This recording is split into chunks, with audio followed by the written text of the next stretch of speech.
할렐루야. 지난 주일 시간에 성령으로 세례를 주시는 예수님에 대해서 우리가 공부를 했습니다. 그리고 많은 은혜를 받았습니다.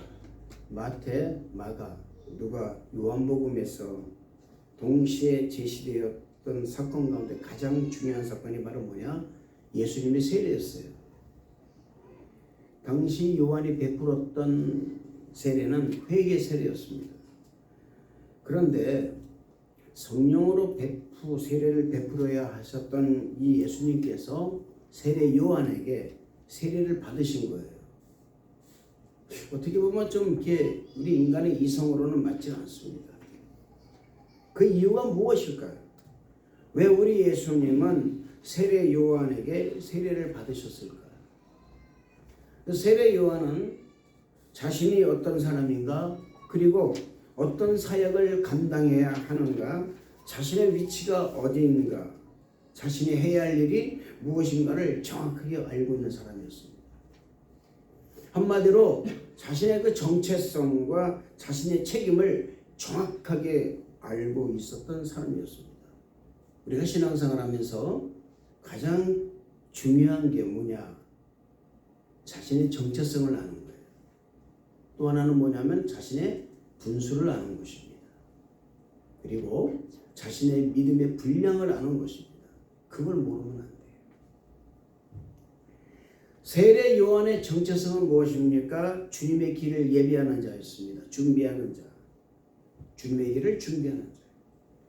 또 오직 예수님을 위해서 뭐예요? 준비된 자로서의 정체성을 가지고 있었습니다.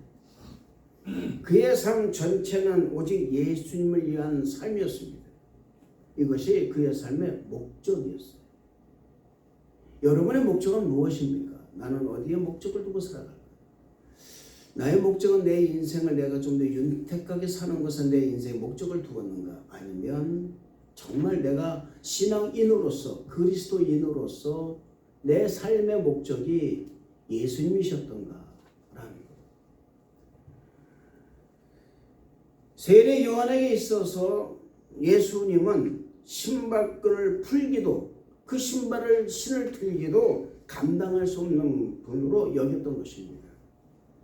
이 말은 이런 말입니다. 이런 의미예요. 이게 자신이 아무리 큰 역사를 베풀고 회개 세례를 베푸는 사람이라고 하지만 많은 사람이 세례 요한을 보고 선지자, 정말 위대한 사람이다라고 했지만 자신은 예수님께는 깜도 안 된다는 거예요. 비교가 안 된다는 것입니다. 한마디로 얘기했어요. 저는 요즘 그런 생각을 해봅니다.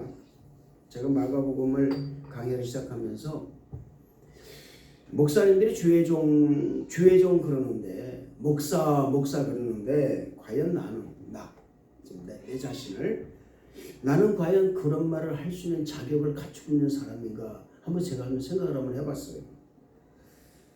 그런데 너무 부끄럽더라고요.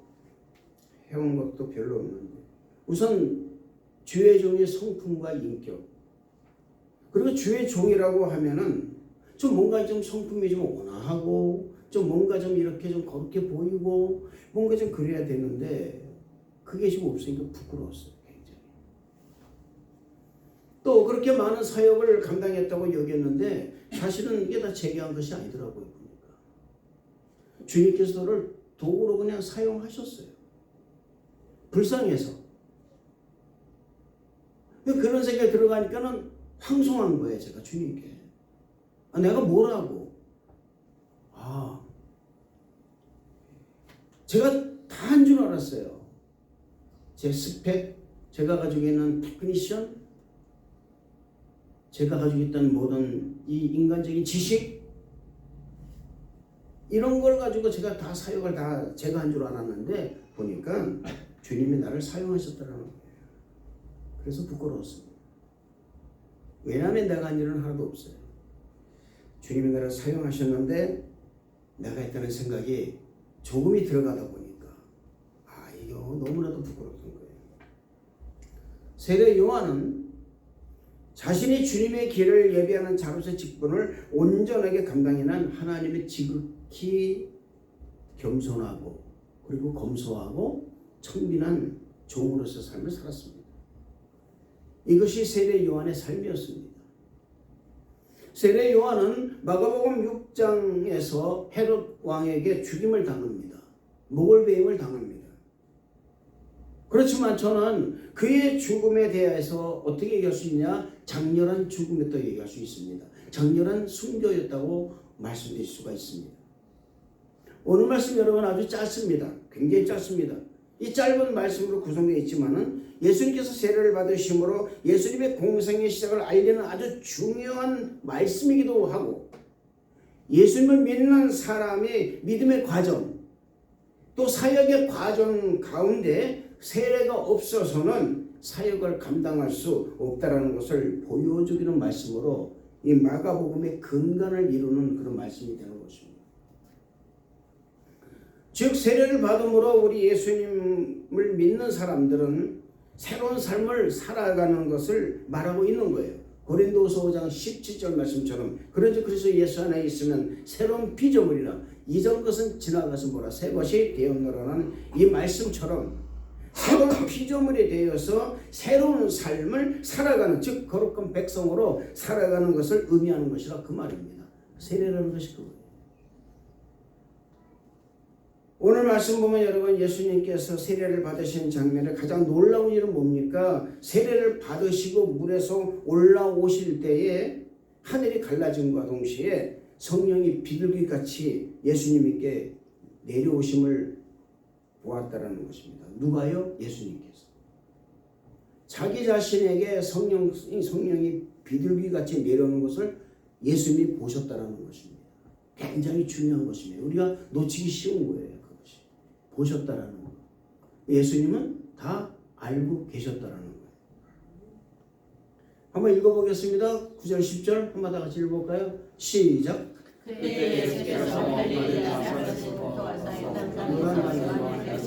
받으시고 건물에서 올라오신 시절에 하늘의 가지와 성령이 비둘기같이 자기에게 내려오심을 보셨다. 성령이 비둘기 내려오심을 자기에게 내려오는 것을 보셨다 그 말입니다. 굉장히 중요합니다. 신앙인들이요, 그리스도인들이 성령이 내게 임하는가 안 임하는 것을 볼 수 있어야 돼요. 아멘. 그거 보지 못하면 안 돼요. 아, 내게 성령이 오는. 그래서 여러분 우리가 민감한 영성을 가지고 있어야 되는 이유가 거기 있는 것입니다. 미련하게 되고 게으르게 되면 보지 못하는 거예요. 영적으로 무시하게 되면 못 봅니다. 오는 축복도 볼 수가 없습니다. 내게 축복이 오는지, 내게 복이 오는지, 내게 저주가 임하는지 모르는 거예요. 그래서 인간의 눈으로 보게 되고 이성으로 보게 되고 감정으로 보게 되고 상식으로 보게 되는 것입니다. 성령이 내게 임하게 되면 이성과 상식과 모든 자아가 깨져버리고 그것을 초월해서 역사하는 하나님의 역사를 볼 수가 있는 눈이 생긴다는 거예요. 할렐루야. 여러분 세례 요한이 예수님께 이런 말을 하죠. 내가 당신에게 세례를 받아야 할 터인데 당신이 내게 오시나이까? 이렇게 말합니다. 이게 마태복음 3장 1절에서 17절 말씀에 아주 테마예요. 중심 주제예요. 예수님께서 그에게 옵니다. 세례요한에게 옵니다. 그러니까 예수님이 이 세례요한이 깜짝 놀라는 거예요. 내가 당신에게 세례를 받아야 되는데 어떻게 당신에게 세례를 내가 당신에게 세례를 줄 수가 있냐 이 말이죠. 세례 요한 예수님이 이렇게 말합니다. 나는 물론 세례를 베풀었거니와 내 뒤에 오시는 이는 나보다 능력이 많으신 나는 그의 신을 들기도 감당하지 못하겠노라. 그는 성령과 불로 세례를 베푸실 것이요 손에 키를 들고 자기의 타작마당을 정하게 하사 알곡은 모아 국간에 들이고 죽정이는 꺼지는 불에 태우시리라.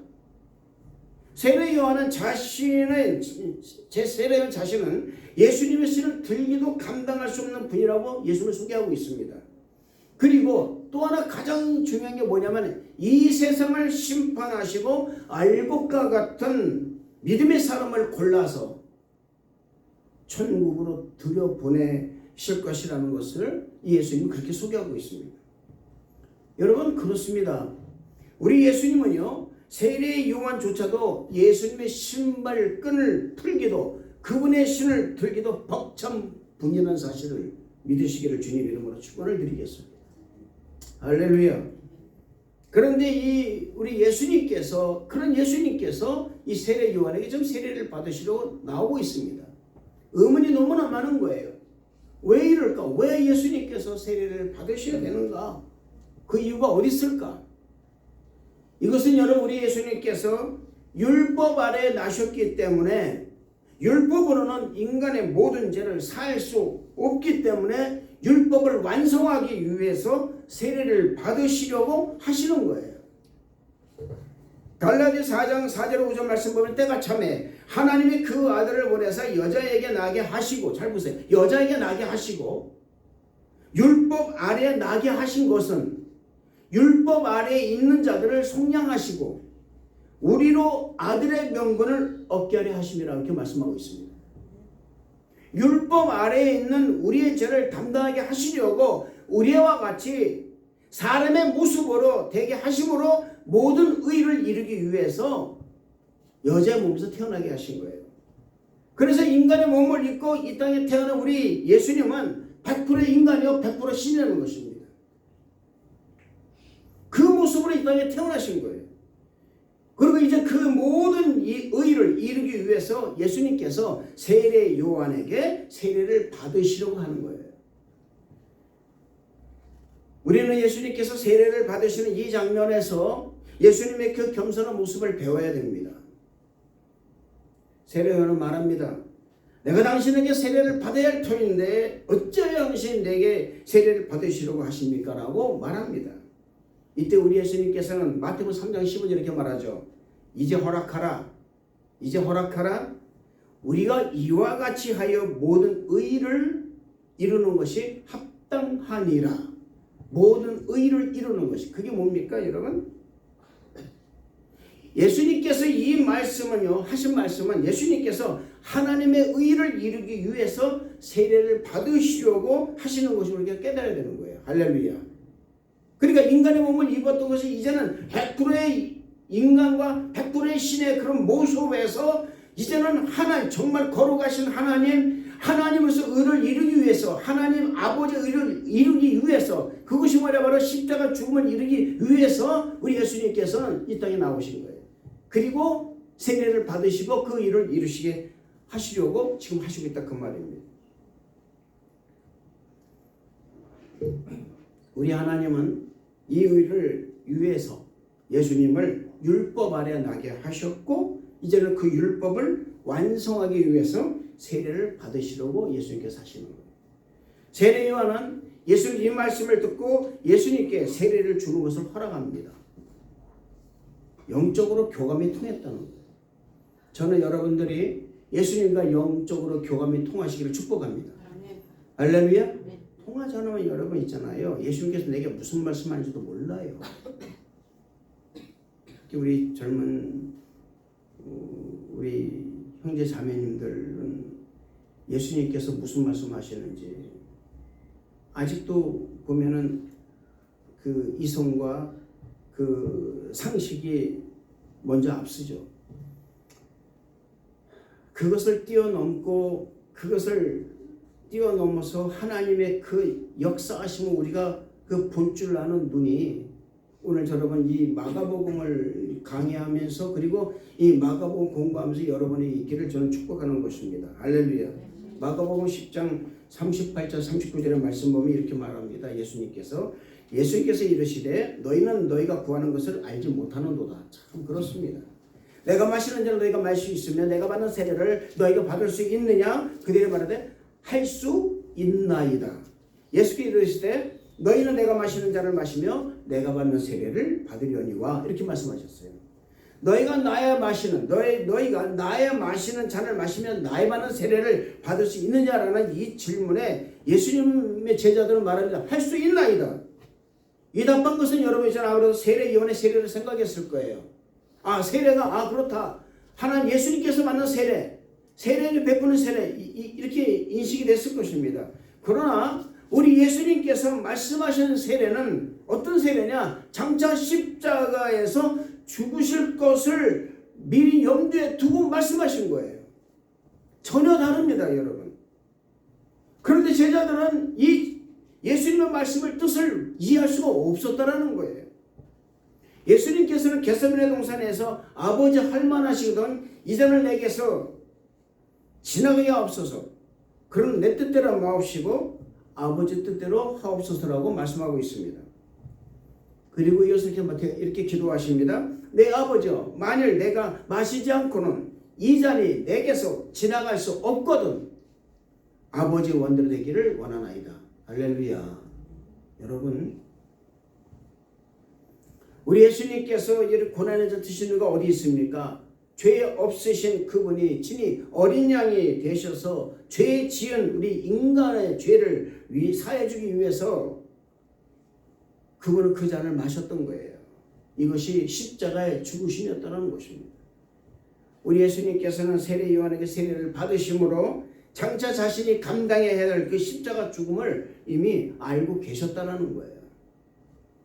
요한복음 1장 29절 말씀을 보면요, 세례 요한이 자신에게 다가오는 예수를 향해 이렇게 외친 소리가 있습니다. 보라, 세상 죄를 지고 가는 하나님의 어린 양이로다. 이렇게 말합니다. 세례 요한의 이 고백은 예수님께서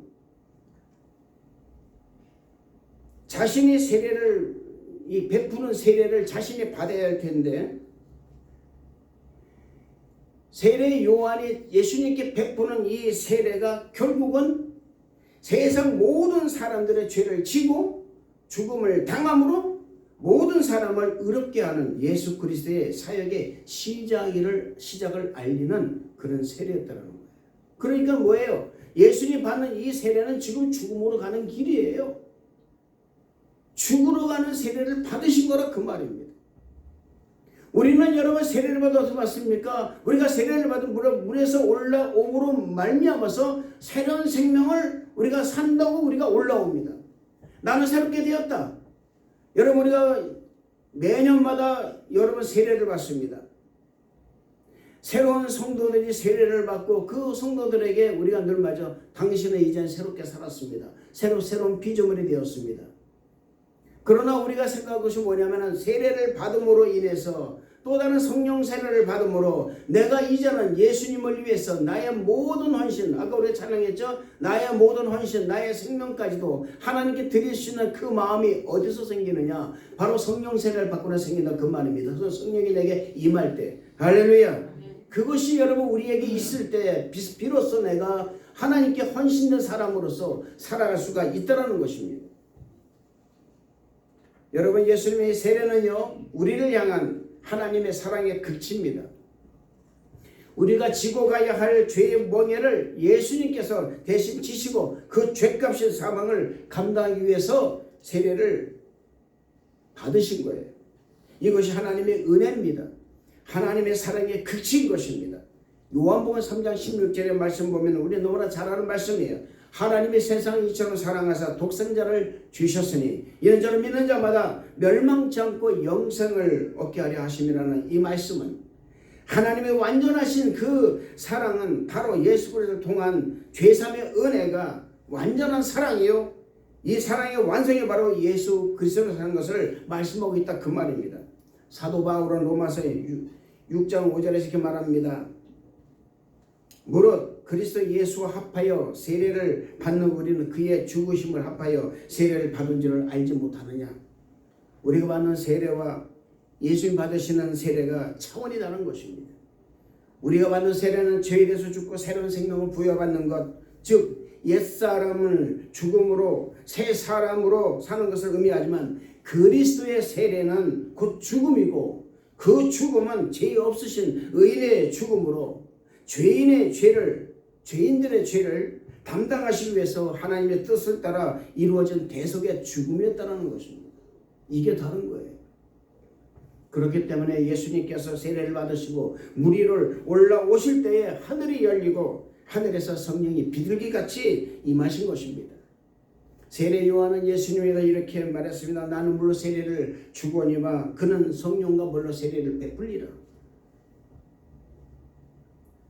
예수님께서 세례를 받으시고 물에 올라오실 때 성령이 비둘기같이 향하신 것을 예수님이 보셨다는 이 말은 예수님께서 성령 세례를 함께 받으셨다라는 것을 의미하는 것입니다.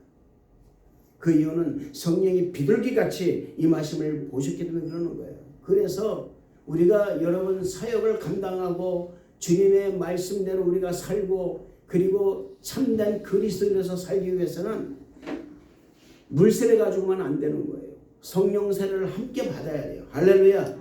성령 세례를 받기 전에는요, 여러분 우리가 그냥 우리는 새로운 피조물로 그냥 살아가는 것입니다. 하나님 영광을 위해서 나의 몸을 헌신하고 오늘 여러분 우리가 이 찬양하듯이 우리 찬양대가 하나님께 헌신하지 않습니까? 이건 뭡니까 여러분? 단순히 물세례만 가지고는 안 되는 것이 아닙니다. 성령 세례가 있어야만이 성령이 내게 임하야만이 내가 하나님께 헌신되어져야 되겠다라는 그 마음이 있기 때문에 헌신하는 것이라 그 말입니다. 할렐루야. 마찬가지예요. 여러분 우리가 어떤 직분을 가지고 저는 목사로서 어떤 장로로서 또한 권사로서 집사로서 봉사할 수 있는 모든 것은 성령의 능력과 권세가 아니면 될 수가 없다는 것을 잊지 마시기를 주님 이름으로 축원을 드리겠습니다. 사도행전 2장 28절의 말씀 너희가 회개하여 그리스도의 이름으로 세례를 받고 죄사함을 얻으라. 그리하면 뭘 받는다? 성령을 선물로 받으리라 말씀하셨어요. 할렐루야. 제3의 세례가 있고 난 다음에는요 여러분 성령 세례가 반드시 있다는 것을 잊지 마시기를 주님 이름으로 축원을 드리겠습니다. 예수 그리스도를 믿는 자들이 재생과 더불어서 성령이 충만함의 은혜가 부어지기를 항상 믿어야 되고 항상 간절히 사모해야 된다는 것을 잊지 마시길 바랍니다. 성령 충만해야만이 하늘의 음성을 들으셔야 된다는 것을 믿으시길 바랍니다. 성령 충만해야만이 하나님 아들의 권세를 갖게 된다는 것을 믿으시기를 바랍니다. 우리 예수님이 세례를 받으시고 물 위로 올라오실 때에 성령이 비둘기같이 임하심을 보시고 난 후에 하늘에서 이런 음성이 들렸습니다. 너는 내 사랑하는 아들이라 내가 너를 기뻐하노라. 할렐루야. 사랑하는 성도 여러분, 하나님의 사랑하는 사람은요 늘 성령 충만한 사람을 사랑하신다는 것을 믿으시길 바랍니다. 성령 충만해야 하나님 사랑을 느낄 수가 있는 거예요. 성령 충만하지 못하면 하나님 사랑이 내게 오는지 오지 않은지도 모른다 그 말입니다. 그냥 맹숭맹숭한 거예요. 신앙생활을 맹숭맹숭하지 않기를 저는 축복합니다. 특히 우리 순복음방주 성도 여러분들은 신앙생활을 맹숭맹숭하지 마시길 바랍니다. 물에 물탄도 술에 술탄도 하지 마시길 바랍니다. 제일 안 좋은 것이 여러분 제일 안 좋은 물이 어떤 물인지 아십니까? 뜨뜻미지근한 물이에요. 먹지도 않아요. 그냥 놔둬버립니다. 여러분 소금이 제 맛을 잃어버리면요 그냥 밖에 버려집니다. 그리스도인들이 행동을 하지 못하면 밖에 버려지는 거예요. 사람에게 가장 천대를 받습니다. 가장 비참한 존재가 되어버리고 만다라는 사실을 잊지 마시기를 바랍니다. 저는 여러분들이 정말 소금이 되시기를 축복합니다. 짱맛을 내시길 바랍니다. 조화되시길 바랍니다. 조화로운 사람이 되어야 되는 거예요. 그거 되기 위해서는 우리가 성령 충만해야 되는 거예요. 성령 충만하지 못하면 조화로운 사람이 될 수가 없습니다. 성령 충만해야만이 조화로운 사람이 된다는 사실을 잊지 마시기를 주님 이름으로 축원을 드리겠습니다. 성령 충만해야만이 하나님의 사랑을 받을 수가 있는 거예요. 성령 충만하지 못하면 하나님의 은혜를 깨달을 수가 없습니다. 성령 충만해야 하나님의 은혜를 하나님이 자신의 정말 큰 은혜를 받고 있다는 것을 알게 되고 사랑받고 있다는 사실을 깨닫게 되는 거예요. 성령 충만해야만이 예수님께서 말씀한 모든 것이 생각나게 되고 그 뜻을 분별할 수 있는 능력이 생기는 거예요. 할렐루야. 성령 충만해야 사역도 감당할 수가 있는 것입니다. 성령의 인도하심 받을 수 있는 사람이 되는 거예요. 할렐루야. 이것을 잊지 마시기를 바랍니다. 예수님께서는 자신이 세례를 받으시고 물 위에서 올라오실 때에 성령이 비둘기가 자기에 임하는 걸 봤다고 그랬습니다. 저는 사랑하는 성도 여러분들도 마찬가지로 성령이 여러분에 임하는 것을 여러분이 보시기를 주님 이름으로 축원을 드리겠습니다. 이를 위해서는 우리가 사모해야 되는 거예요. 성령을 사모하고 성령을 항상 여러분이 항상 간구하고 그리고 내게 성령이 임하도록 항상 기도하는 우리 성도 여러분 되시길 주님 이름으로 축원을 드리겠습니다. 성령으로 세례를 받으셨다면 성령으로 충만함을 재충만을 자꾸 여러분들이 느끼시기를 주님 이름으로 축원을 드리겠습니다. 성령을 사모하는 되시길 주님 이름으로 축원을 드리겠습니다. 기도하겠습니다. 하나님 아버지 감사합니다. 예수님의 이 세례는 우리의 모든 제3의 세력의 세례가 되는 줄로 믿습니다. 이 세례를 예수님께서 받으시고 물이 올라오실 때에 성령이 비둘기같이 임하는 것을 보셨다고 했습니다. 우리도 마찬가지로 성령이 내게 임하는 것을 볼 수 있는 우리 성도 모두가 될 수 있도록 인도하여 주옵소서. 주님 감사를 드리옵고 예수님 이름으로 축복하고 기도합나이다. 아멘.